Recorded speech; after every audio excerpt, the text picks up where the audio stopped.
Nobyembre 25, alas 6 ng umaga. Nandito po tayo sa tahanan ng ating mahal na punong bayan, Dr. Jesolito Evangelista Galapon.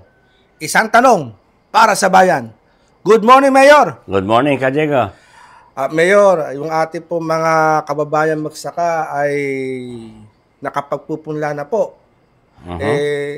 Itatanong po natin, kamusta po ba ang paghahanda po ng ating Municipal Agriculture Office para po doon sa ayudang pataba?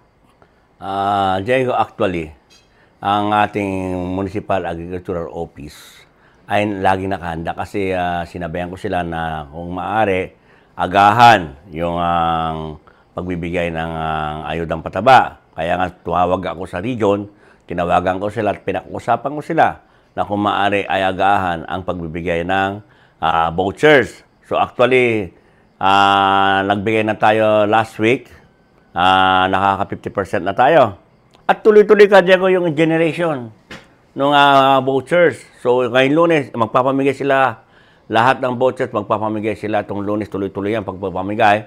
At ibibigyan sila at sa December 1, pwede na nilang i-kuha yung vouchers doon sa mga merchants natin para makuha na yung pataba para pagka nagtaniman na, eto na yung patabang gagamitin nila. Hindi mahuhuli, Diego. Hindi mahuhuli. Ilan na po ba ang ating merchant, Mayor? Ang merchants natin, umpisa natin, Diego, noong 2019, hirap tayong kumuha ng merchants eh. Isa lang ang merchants. 2020, isa lang yung merchants.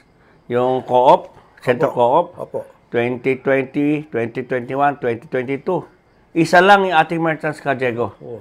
Pero nitong 2023, naging dalawa. Opo. So maganda na. Medyo gumanda na. Naging 3 yata. Pero itong 2024, Diego, siguro sa pagtitiwala nila sa ating pamahalaang bayan at pagtitiwala nila sa akin bilang mayor ng ating bayan, naging 5 na. 5 na ang merchants natin. Kasi nung nakaraan kasi, pupunta pa sila sa Santo Domingo, Talugtog, Talavera, Quezon, yung ating mga magsasaka para ikunin yung pataba dahil sa may butchers na tayo, di ba?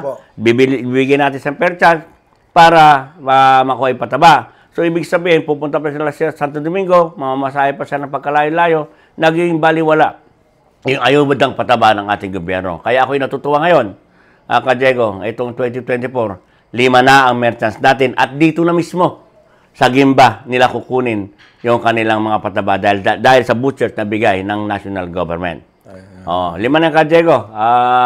Centro Co-op,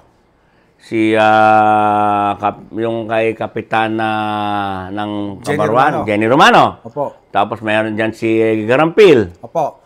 Andyan si Eugene. Eugene Trading. Eugene Trading, di ba? Opo. Andyan yung kay Serrano. Serrano po. Kaya 5 na yan. So, ibig sabihin, itong mga nagtitinda ng pataba, nakita nila yung kagandahan ng ginagawa natin. Kaya sila ay pumasok dito sa ating programa. Kaya, yun, mas mabilis ngayon ang pagkuha ng pataba. Ayan. Marami po ba ang makakakuha ngayon ng voucher, Mayor? Marami kasi tuloy-tuloy ang generation. Opo. Pag tuloy-tuloy yan, yung paggaling sa region, tuloy-tuloy ang pagpasok sa atin.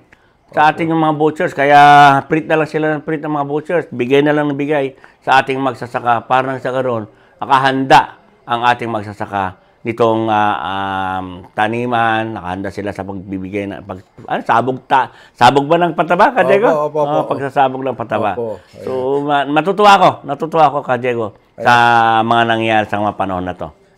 Mayor, matanong ko lamang po, kaugnay pa rin po sa programa sa magsasaka. Namamonitor niyo po ba yung agri-puhunan, yung pautang na 60,000?